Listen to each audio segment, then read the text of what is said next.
Right.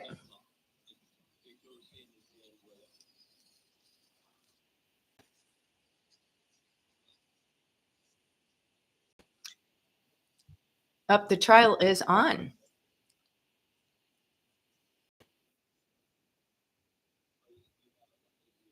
I'm right now.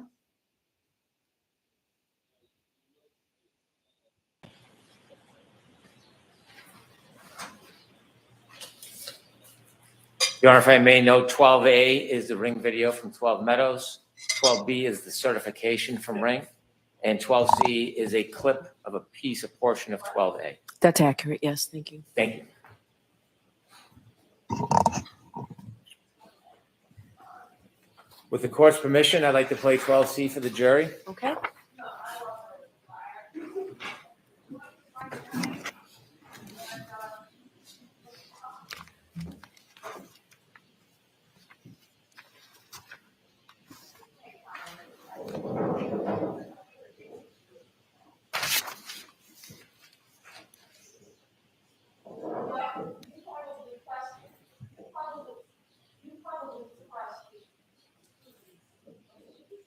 Thank you.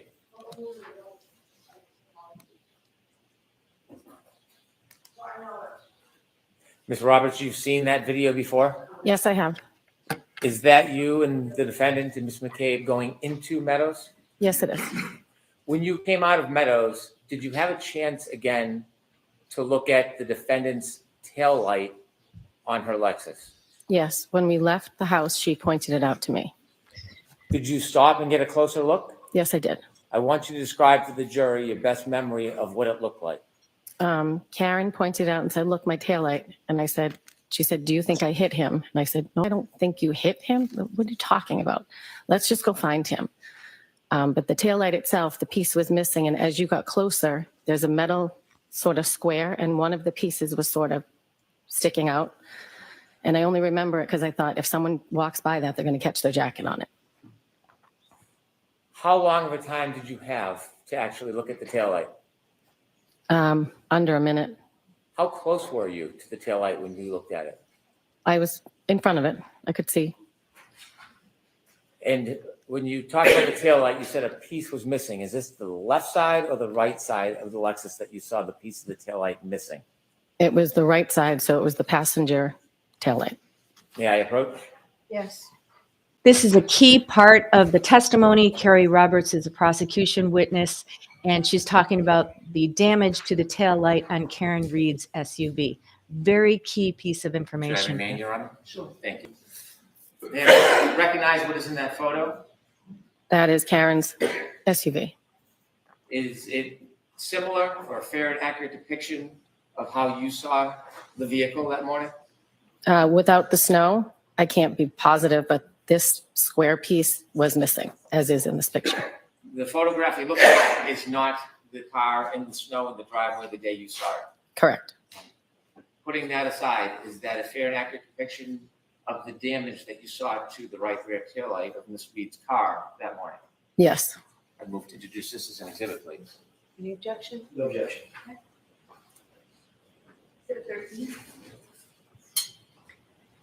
So far, I think Kerry Roberts With has the court's come permission, I'd across like to publish as a exhibit reliable 13. witness. I try not to talk through the testimony as much as possible. So when there's a little pause, I'll talk about, there's Karen's SUV, big piece. Ms. Roberts, I'm going to ask you to take a look at the photo that you just described. Do you see the white area in that photograph? Yes. Is that where the taillight had missing part? Yes. And where was the metal in relation to that white part that you see? If you look at the white part, it's the upper left. It's sort of like a rectangle, but it's vertical, sort of. And that's the metal part that you were concerned about? Yes. One of the side, it's almost like an encasement, but the right side, I think it was the right side, was sticking out a little bit, like out from the car toward me. Did you express any concern about the metal sticking out? Yes, because I thought at that height, it could clip someone's coat or something if they were walking by. You mentioned the defendant asked you if you thought she hit somebody. Correct. How many times did she ask you that? She asked me that in the driveway. How many times? She said, do you think I hit him? Do you think I hit him?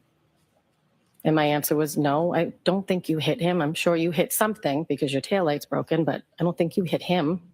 Why would I think that? Did you have any reason to think at that point that she hit anybody? No.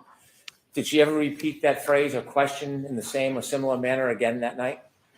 She did at the scene where we found John, Before or after you found John?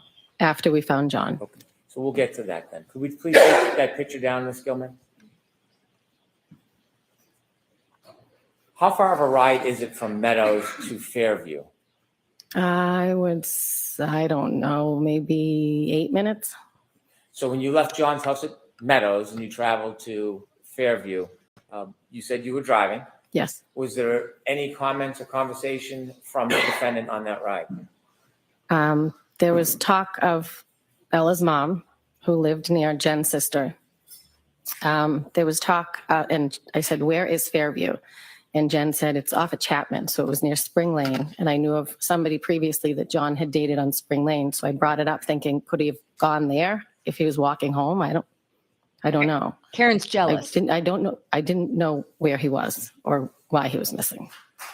Describe the mood in the car. Well, it was scary driving, and Karen was, frantic, and she was yelling. I don't even remember at this point what she was yelling, but she was yelling. She had an elevated voice. She would be in between us while I was driving, and she would sit back in the back seat and be in between us. Did you have any words with Miss Reed? I told her to shut up several times because I was trying to drive. I couldn't concentrate. I told her to sit back and buckle up because it was bad driving. I didn't want to get into an accident and her not have a seatbelt on. How often was the yelling on the way to Fairview?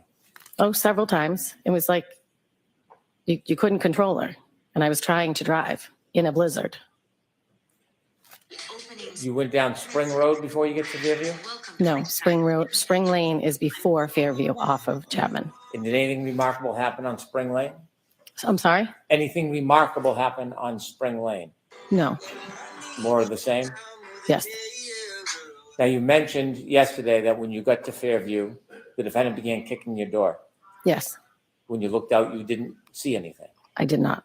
And at some point, you ran over to where Miss Reed was. Yes. Tell us what your first observations are when you get close to the defendant. Well, it was a shape of a body, like the length of a body, shape of a body.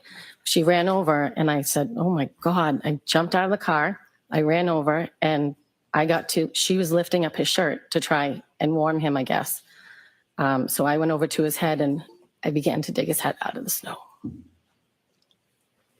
Can you take us back and describe for us what you're seeing?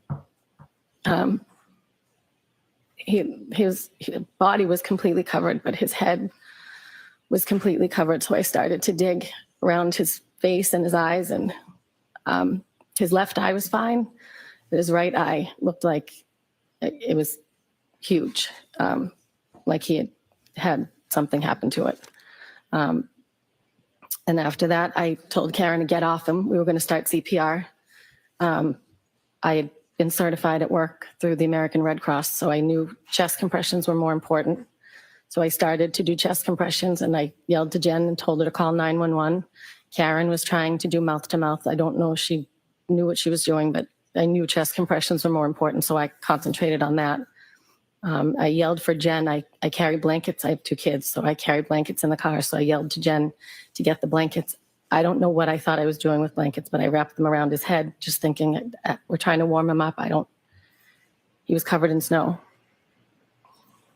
When you first ran over, you mentioned that his head was covered in snow. Was his head fully covered in snow? Yes. When you looked down, could you see who it was at first? At first, no. I had to dig him out. When is it that you realized that this was your friend John?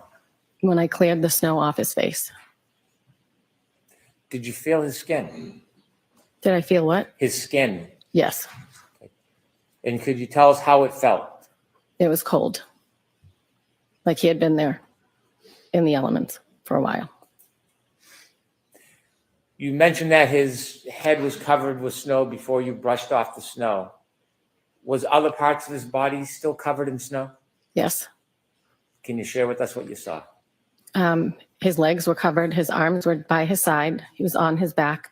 Karen had lifted up his shirt, so now his shirt was down, but I was doing chest compressions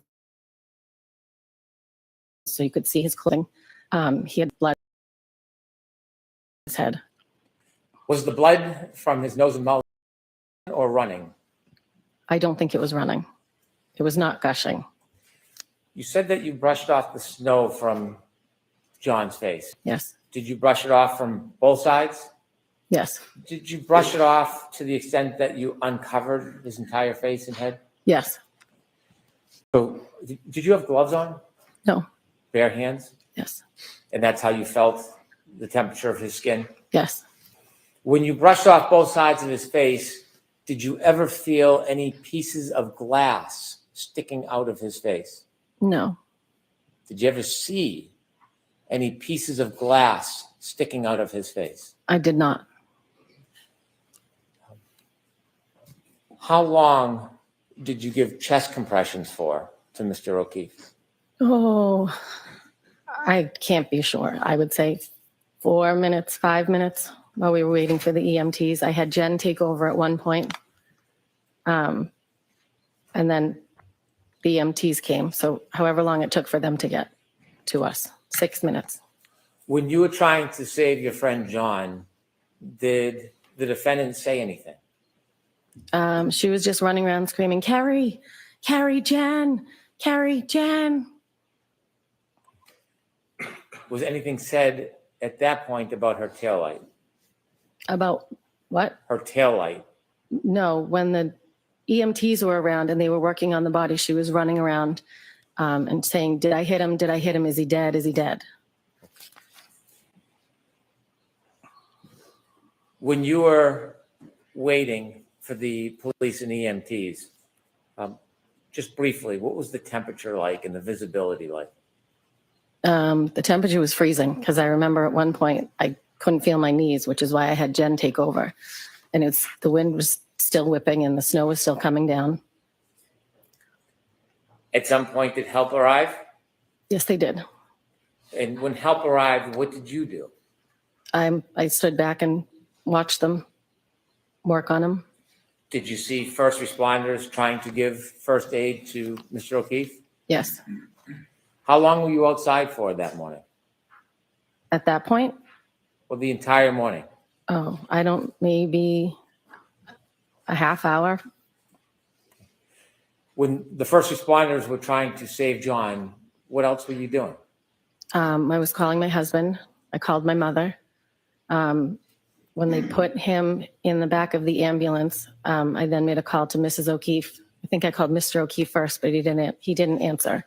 So I called Mrs. O'Keefe and told her John had been in an accident. And she screamed, I can't do this again.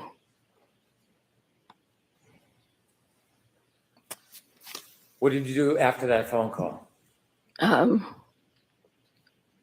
The police put Jen and Karen in the back of a cruiser. And I was looking in the ambulance to see what was going on with my friend. So I was standing outside of the cruiser. They were inside. I was standing outside just watching. And Karen was saying, is he dead? Is he dead? Is he dead? And I said, no, they're working on him. I can see tubes moving. I can see them moving. Something, if he was dead, they wouldn't be working on him. She grabbed the front of my shirt and said, are they working on him? And I said, yes, they're working on him.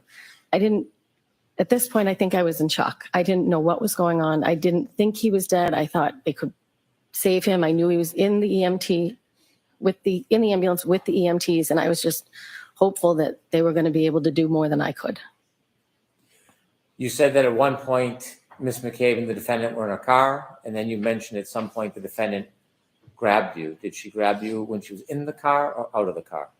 She was in the car. I was outside of the car. At some point, did the defendant, Ms. McCabe, get out of the car? Yes. Did you go over to the ambulance before it left? Did I go over to the ambulance? Before it left? No. Did you watch? Yes. At some point, did you see the defendant get out of the car, the police cruiser? No, I didn't see them get out, but they were out at one point. They were what? They were out of the vehicle, but I didn't watch them get out. I was watching the ambulance. At some point, you saw them out? Yes. And did they watch, or were they near you when you were watching the ambulance? Did what? Were they near you when you were watching the ambulance? I don't know. No. I wasn't concentrating on either one of them. I was concentrating on my friend in the ambulance. When you were trying to save Mr. O'Keefe, did you ever see any signs of life? I did not. And I checked his pulse. No, I did not. Very good witness here. After the ambulance took John to the hospital, tell us what you do next. I left.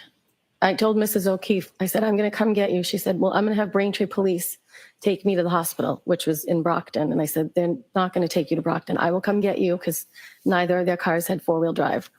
So I asked if I could leave, and they said, give me your number and we'll follow up with you. And I took Karen with me. We drove down the street. At some point, she was on the phone with Erin O'Keefe, John's sister-in-law, and Karen was saying, I think he's dead. I think he's dead.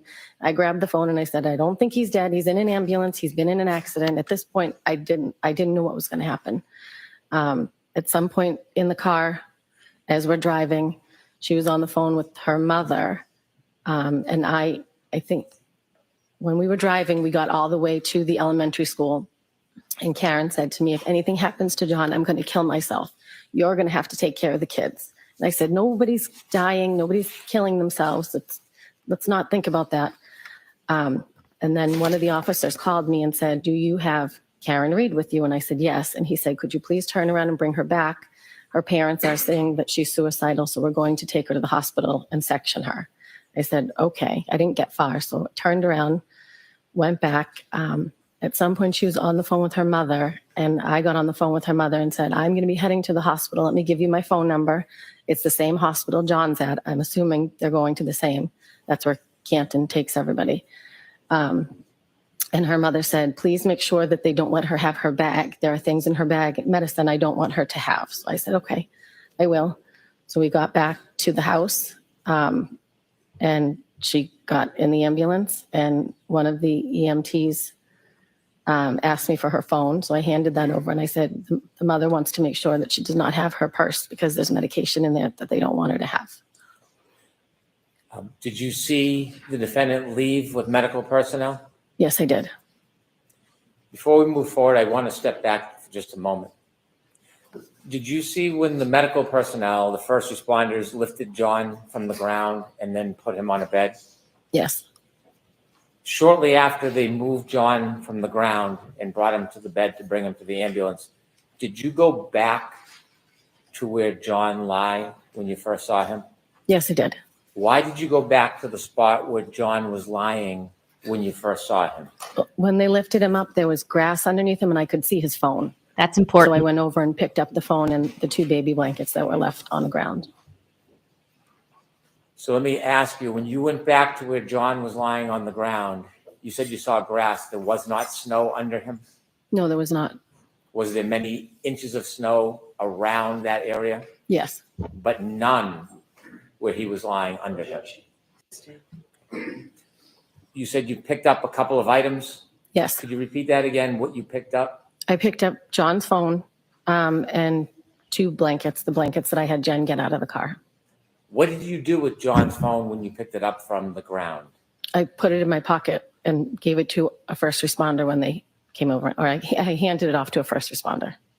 And the blankets you picked up, were they in the ground area or on snow as well? They were, I don't remember. Okay. How long after you put the phone in your pocket, do you remember when you gave it to a first responder, how long you had it for? I don't remember. Do you remember the time that you picked up the phone? I do not.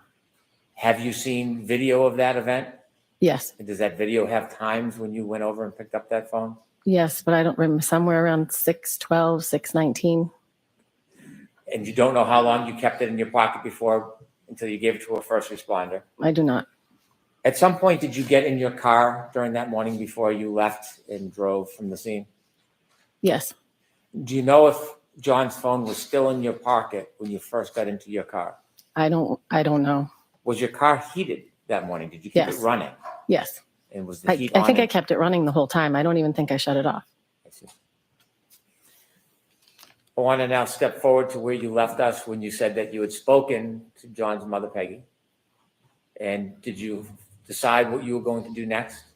After I dropped Karen back off at 34 Fairview to get in the ambulance, I then made my way to Braintree.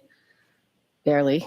I was on the highway. I was the only one on the highway. I spun out a couple times. Can you right describe near- what you mean by spun out? Well, the driving was, no one else was on the road. The driving was horrible. So I spun out almost at the Braintree exit to get to their house.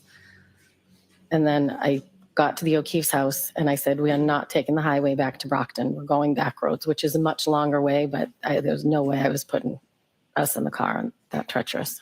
When you went to the O'Keefe's house, you mean Peggy O'Keefe and John O'Keefe Sr.'s house? Yes, John's parents. That's different than Meadows Road.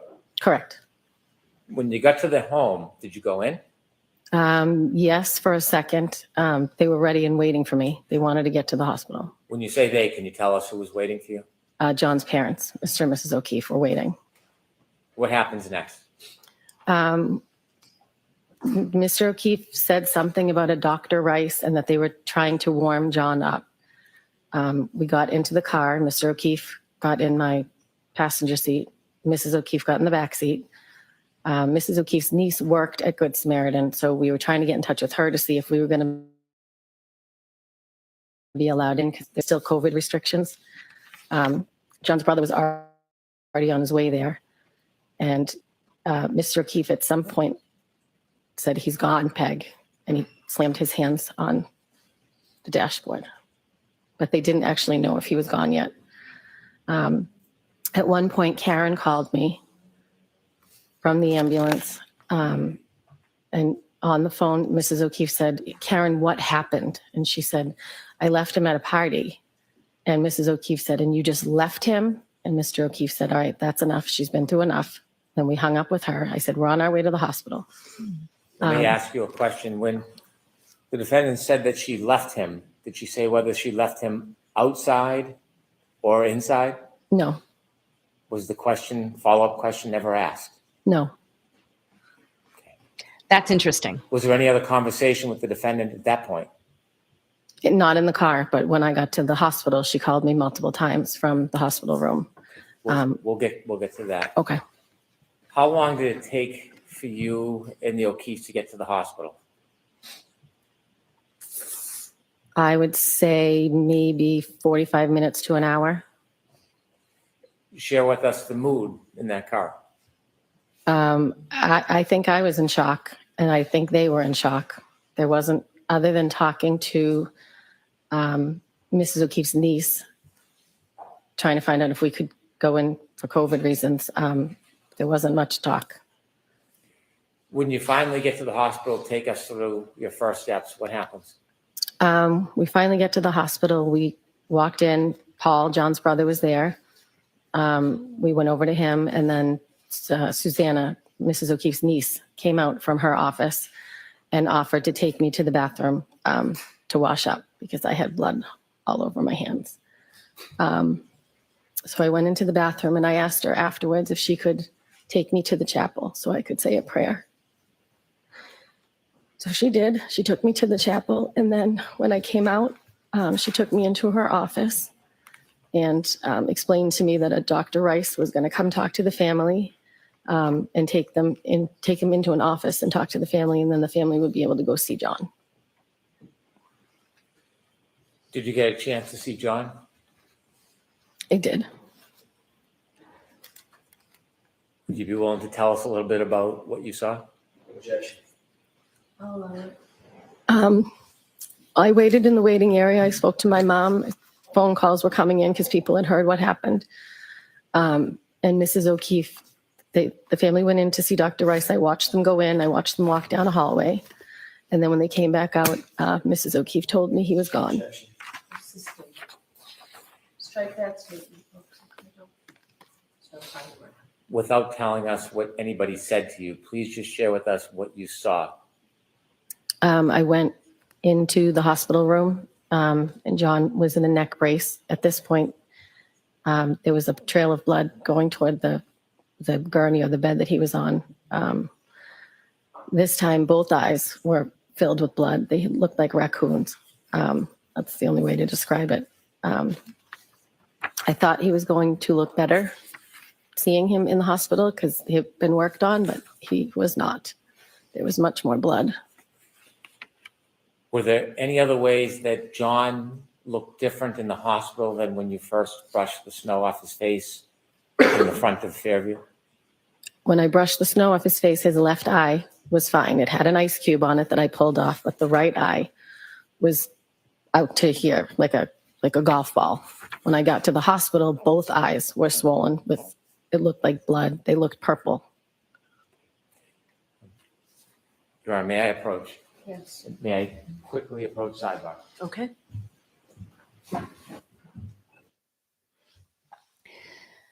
Kerry Roberts is definitely the strongest witness so far, in my opinion. One the key parts of her testimony is when she and Karen went to 34 Fairview before they discovered John's body. Karen jumped out of the car and ran to where the body was, and Kerry didn't see anything at all. So the question would be, how did Karen know exactly where to find John O'Keefe's body? I think that's very significant, and it's also something that Hank Brennan raised in his opening statements. So she's also comes across as very credible. She brings out the soft side of the story, the tragedy, the tragic part of the story, talking about John O'Keefe's family, his parents, and how she said a prayer. So all of that adds credibility for Kerry Roberts. So again, even in the last trial, I thought she was one of the strongest witnesses. Again, I try not to talk during the trial itself. When we have a break, I'll add my 2 cents. And please feel free to comment. Let me know what you guys think. I'll be keeping a scorecard ultimately of which side is winning every day after Yes, the I do. trial. So please subscribe. Yes, he did. I'd ask that the camera not film now, please. And I think those tears I'd are like real. to mark this as an exhibit. I will not publish it.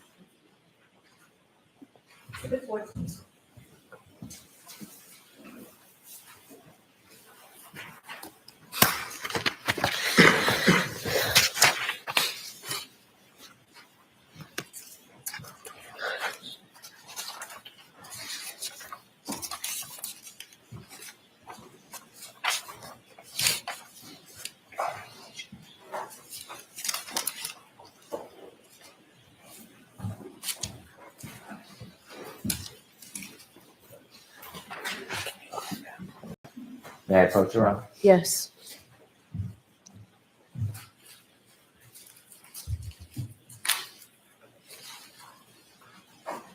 Thank you.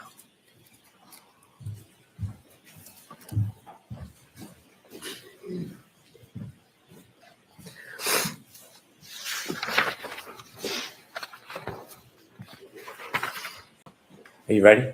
Yeah. Okay. After you last saw your friend John, what did you do? After the hospital? I'm sorry, ma'am? After the hospital, Yes. I drove. Well, we went back into the corridor with the family. And Karen at one point called from the hospital asking me, she said her father was on his way and could I go over and greet him or bring him to the O'Keefe's when he arrived? And she described him. Her father did arrive, so I went over and said, "Are you Mr. Reed?" or something of that nature. And I said, "Mr. O'Keefe would like to speak to you." So Mr. Reed went over and spoke to Mr. O'Keefe. And Paul and John's parents and I, we didn't know next steps. We were waiting to see if we could leave or if we have to give information. And eventually we were able to leave. So I drove Mr. O'Keefe home and Paul drove Mrs. O'Keefe home to John's house. Before you left John, did you take a bracelet from him? When Mrs. O'Keefe and I went in to see John in the hospital, there was a bracelet that was on his right wrist. It was a blue, like rubber bracelet. And that bracelet was made when his sister passed away. and her husband, and he wore it all the time. Mrs. O'Keefe still wears it to this day. Did you drive the O'Keefe back to their home? I drove Mr. O'Keefe back to John's house, and Paul drove Mrs. O'Keefe back to John's house. You went back to John's house on Meadow. Yes. When you arrived at Meadow with Mrs. O'Keefe, did you go in? I arrived with Mr. O'Keefe, and no, I did not go in. What did you do next? I went home.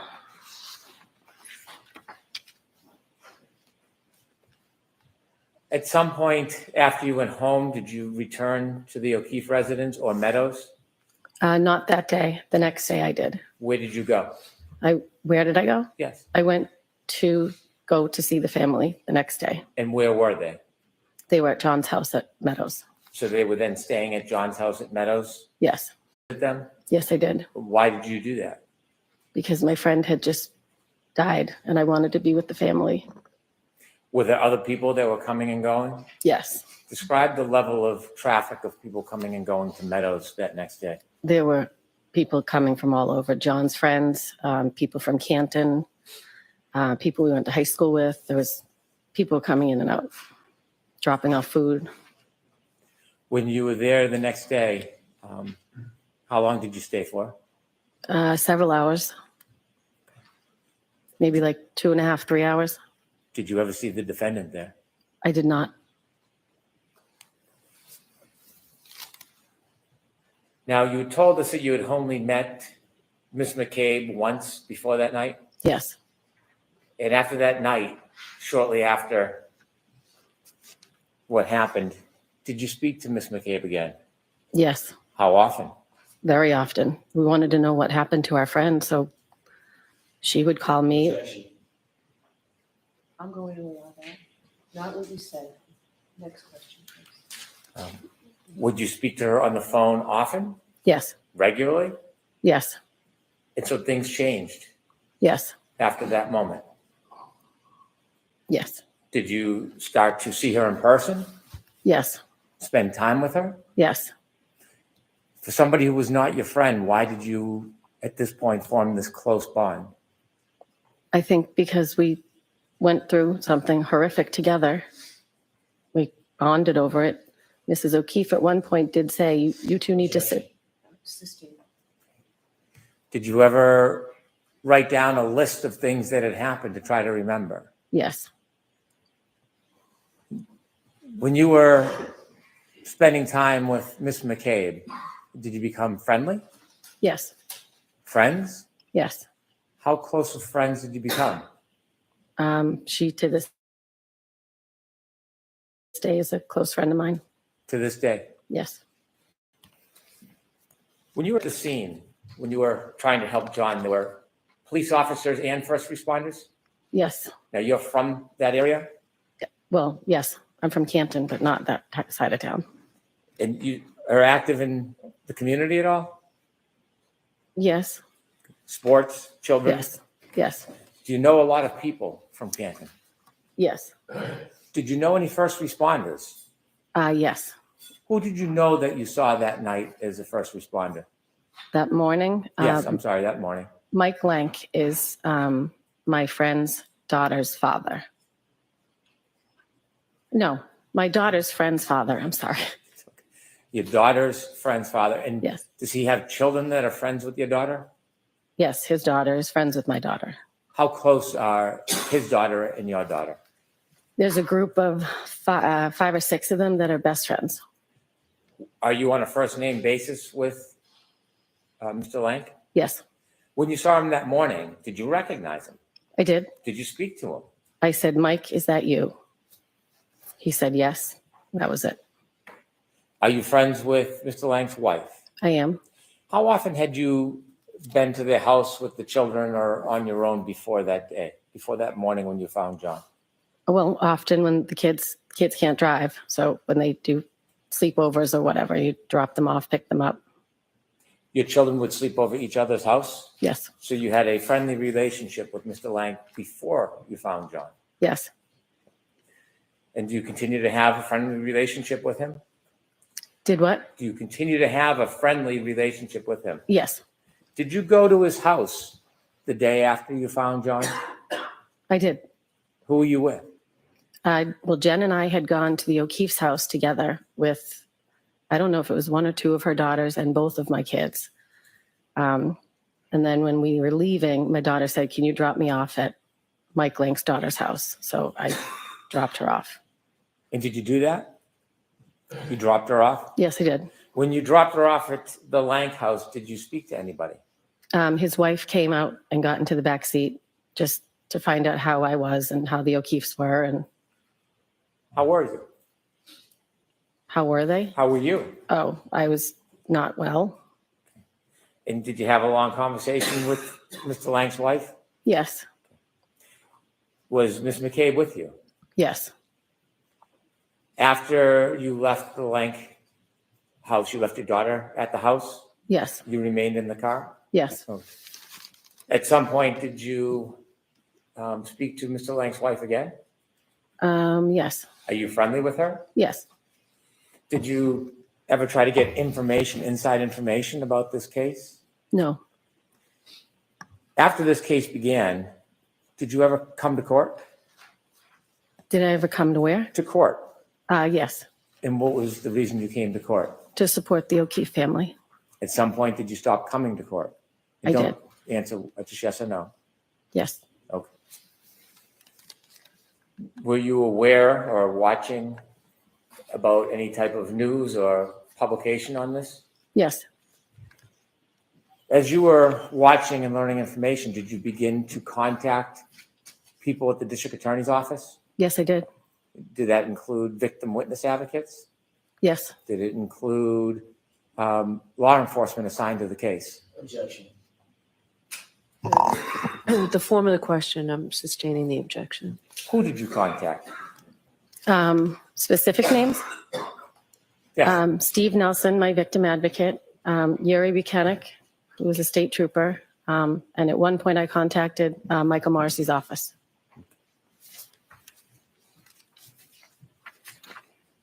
Do you remember at any time being interviewed by police officers or state police about this case? At my house on January 29th. So that same day you found John, you were interviewed? Yes, Do you remember who interviewed you? I do not. Do you remember your mental state at that time? I was not well. It was in the evening at some point. Were you interviewed at a later time by any other law enforcement? Yes, Okay, and where were you at that next interview? I think I was at Jen's house. We were making a timeline together when two law enforcement showed up to question her. But I happened to be there, so they took us in separate rooms and questioned both of us. Were you sober at that point? Yes. And what was your mental state then? Still, we hadn't even had a funeral. So I was still, I couldn't believe what was happening. And after John's passing, did you still continue to help out with the children? Yes.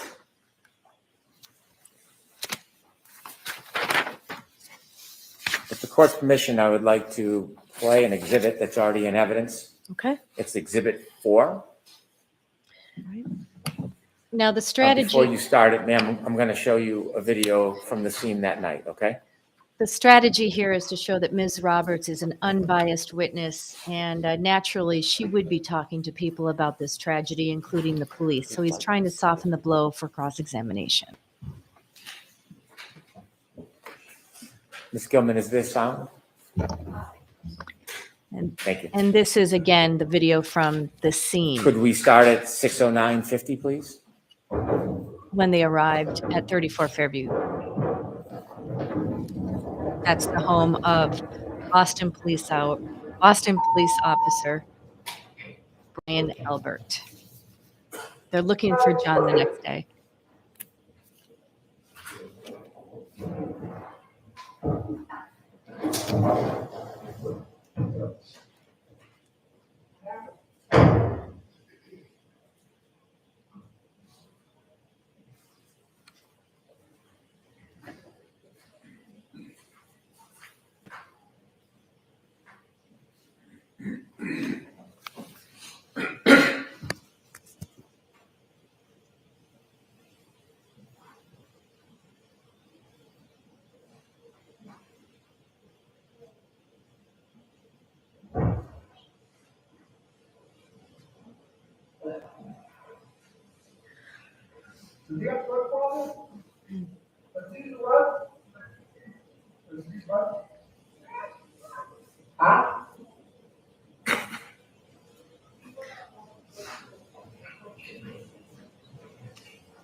Could you stop there, please?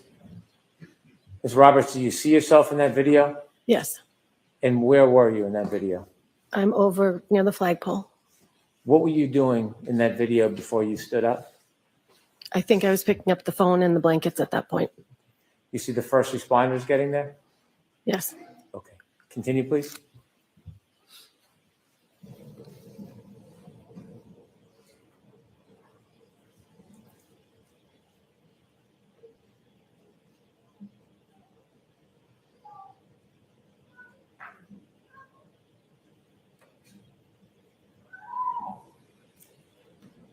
Is that you with the fur on the hood? Yes.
That's you in the middle of the street? Yes, I'm to the right of the car.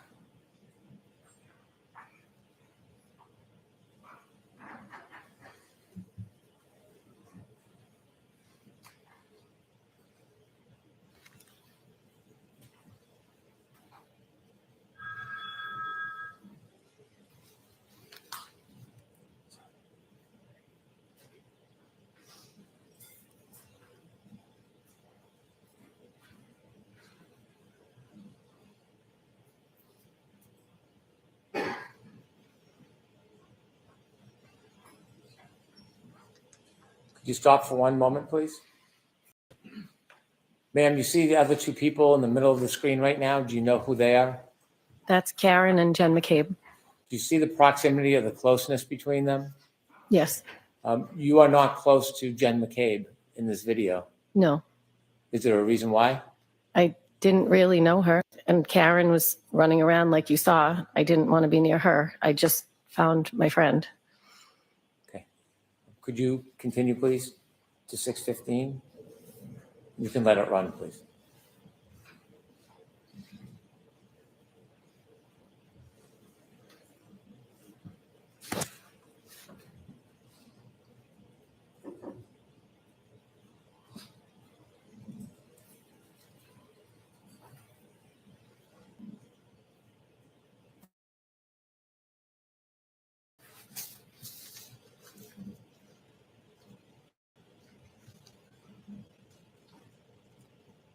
Now, the jury has already seen this video. Is it really necessary to play it again? I'm wondering if Hank Brennan is dragging this out.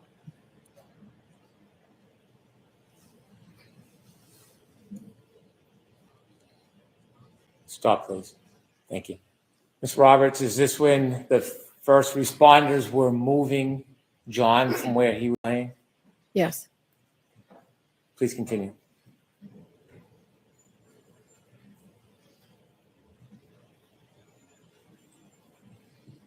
Could you continue to watch the area near the flagpole, please?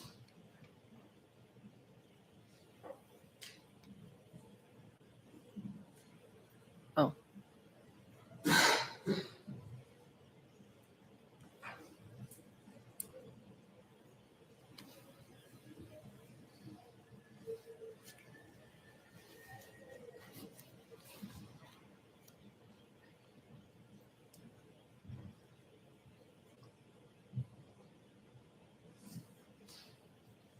Stop, please.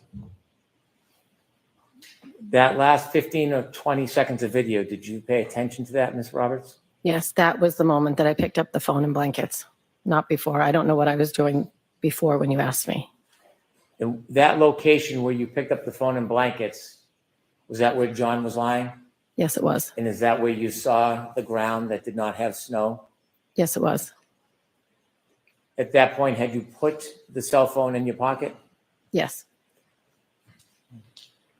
If there's no objection with the court's permission, I'd like to watch a little more of the film, but if we can double speed it, so we get an opportunity to view it. I want to get to another moment in it. Okay, any objection? Okay. Thank you.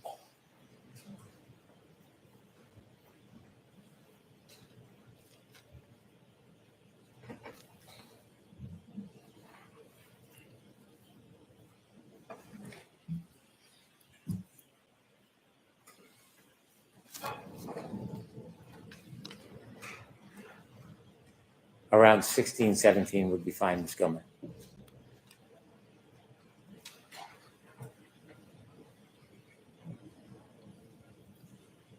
Stop, please. The person in the blue jacket, do you know who that is on the right side of the screen? That's Jen McCabe. And well, you can't see you now. Do you know where you are at this point? I don't know where I am. Continue, please.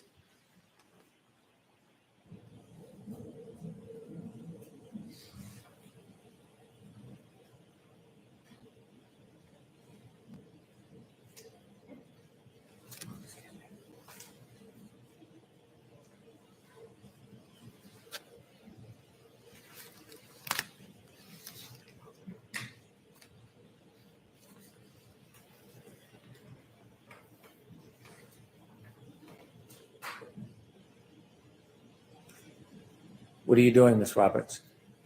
Cleaning off my car.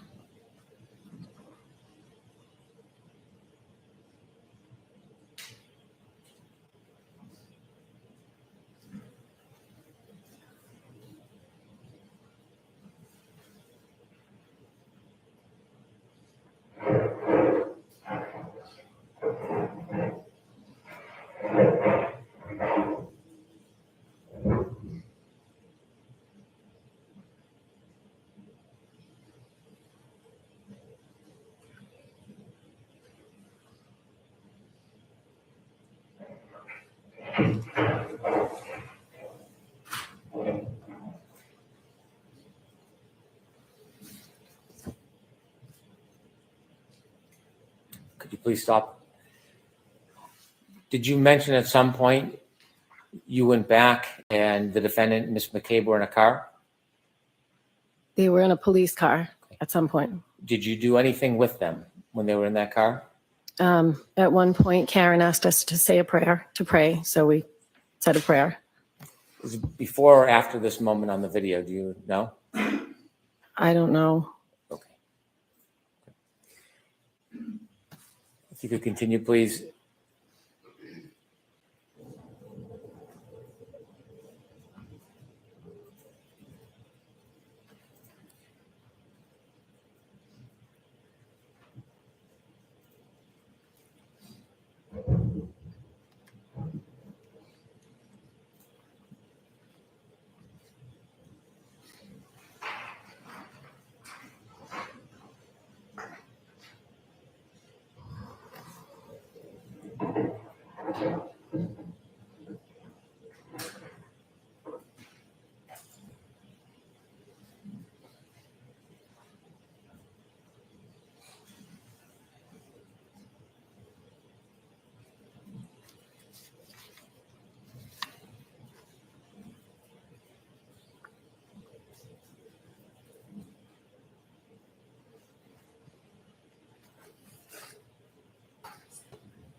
Stop, please, just for a moment.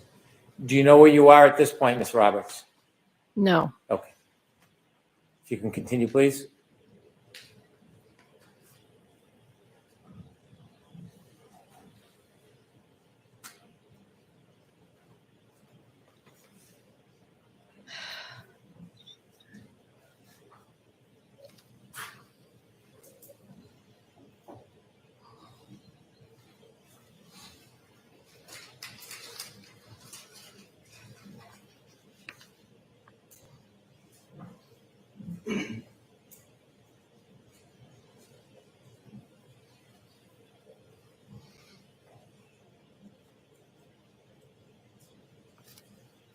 Was that you walking by, Ms. Roberts? Yes, it was. Note the time is 6:21:22. Do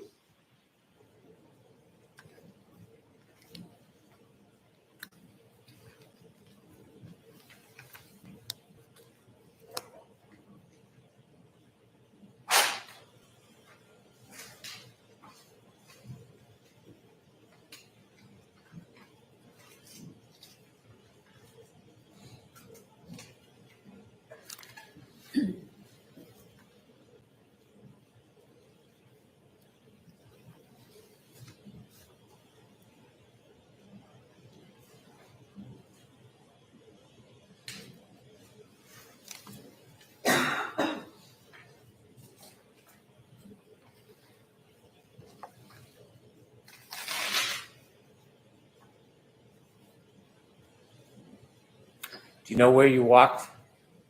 No, I Are do you not. behind this car, this dash cam view? Say that again? Are you behind the view of the dash cam? I think it looks like I went over to the right of the vehicle. Okay.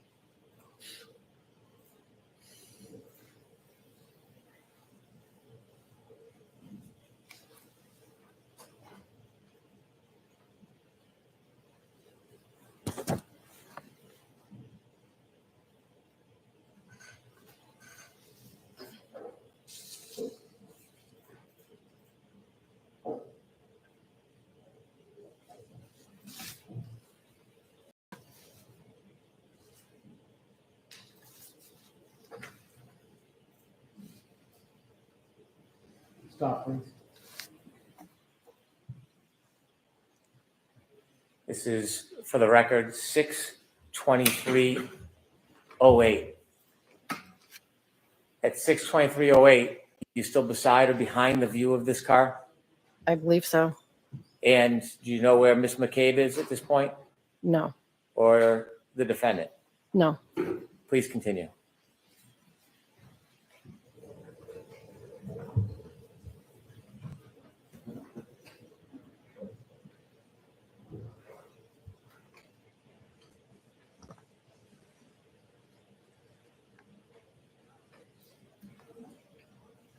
Ms. Gilman, when it reaches 6:24:18, if you would stop again.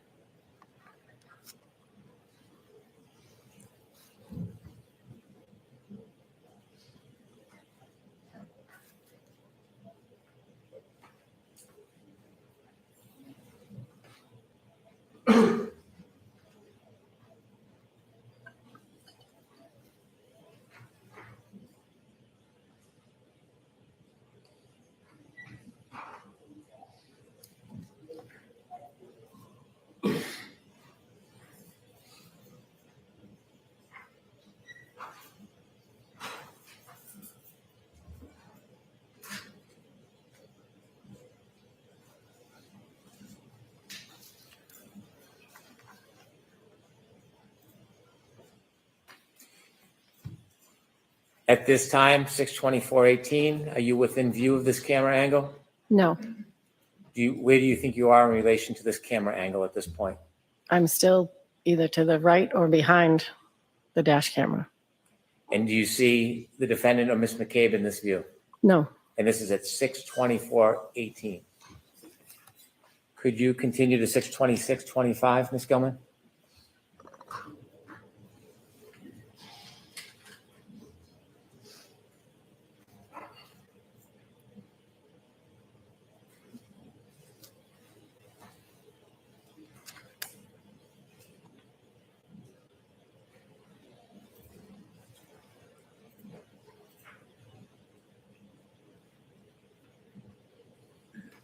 All right. Get on with it, Ms. Brennan. You're losing the jury here.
Did you notice the first person that came from the right and the second person that are not law enforcement?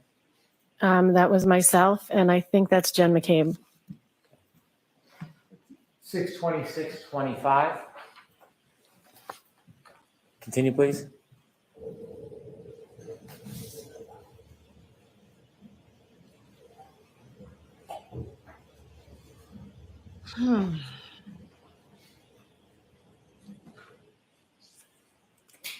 And do you know who that is on the right with the police officer? That was Karen. Do you know where the cell phone is at this point, Mr. O'Keefe's cell phone? I don't know. I could have handed it to a first responder at this point, or it could still be in my pocket. I'm not sure.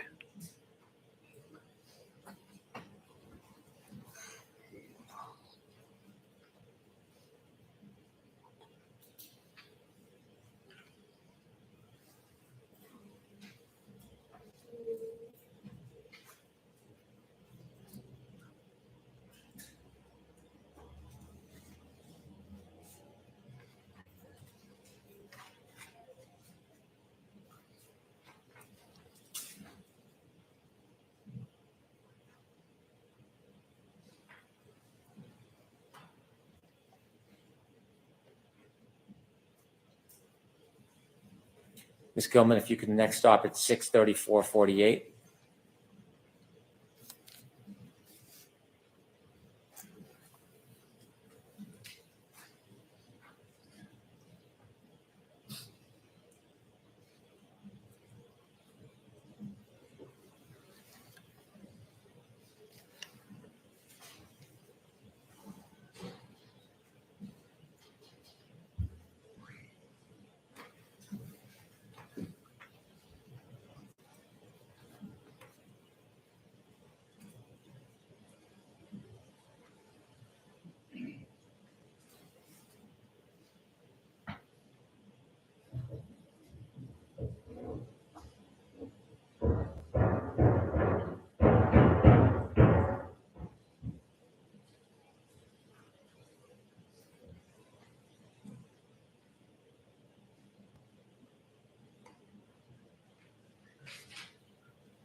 Was that you walking by in the street? Yes.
Do you know who you're speaking with?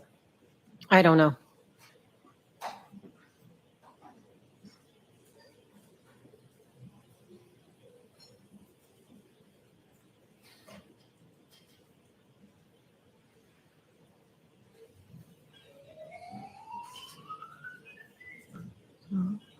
Mr. Brennan, at this point, can we pause this and take our morning recess, please? Yes, Your Honor. Pause, please. Thank you.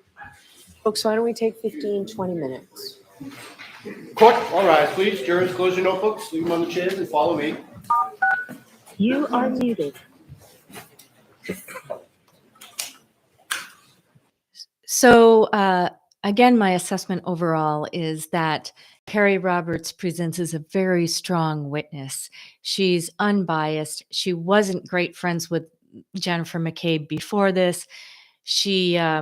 It's important because she went with Karen Reed the morning that Karen went back to find her boyfriend, John O'Keefe.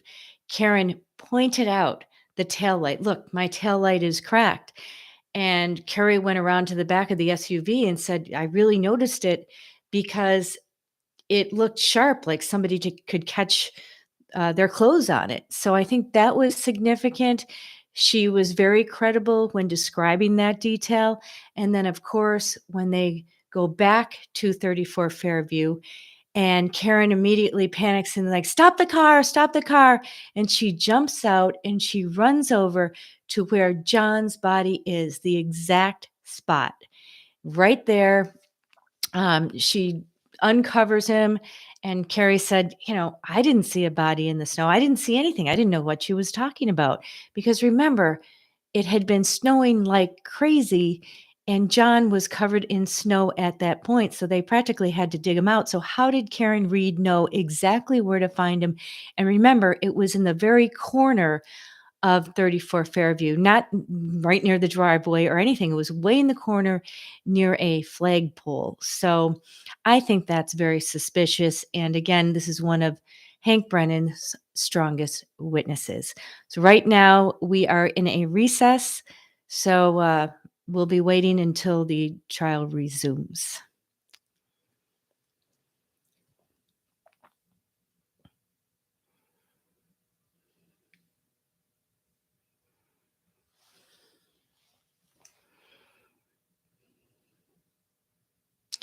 This point, I think I'm going to go and have a cup of coffee. I was up until about 2 a.m. doing a short and a long form video. And now that's a ghost in my house. Nobody's here except for me and the cat. So in the meantime, I am going to relax, brush my hair, and drink my third cup of coffee. So I hope you are enjoying my legal analysis of the Karen Reed trial. Please post comments if you have any questions and be sure to subscribe because as the trial goes on, I'm going to be analyzing it to decide which one wins. And I also will have input from a Superior Court judge who's retired and has seen many, many, many trials, including jury trials, and from ordinary lay people who are watching this case, along with lawyers and other legal analysts. So jump on board and you decide which one or which side is winning in this case. We have great attorneys for both sides, so it's exciting if you like legal drama. I can barely talk today because, again, I was up till 2 a.m. doing my videos. Talk to you soon.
No, it's around the corner.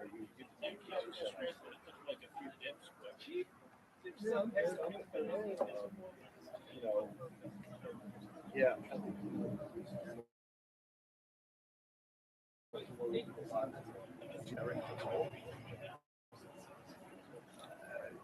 Yeah.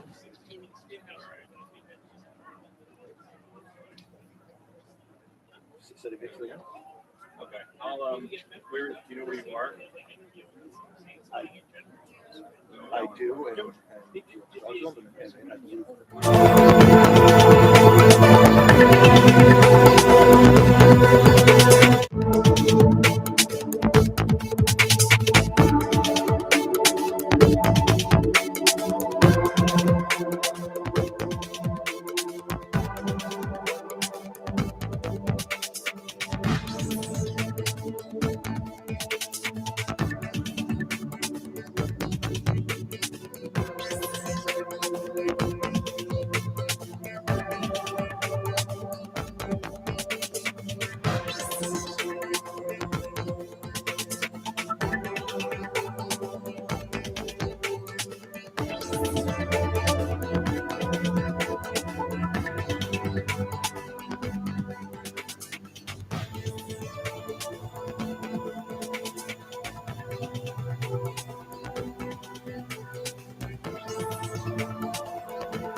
Thank you.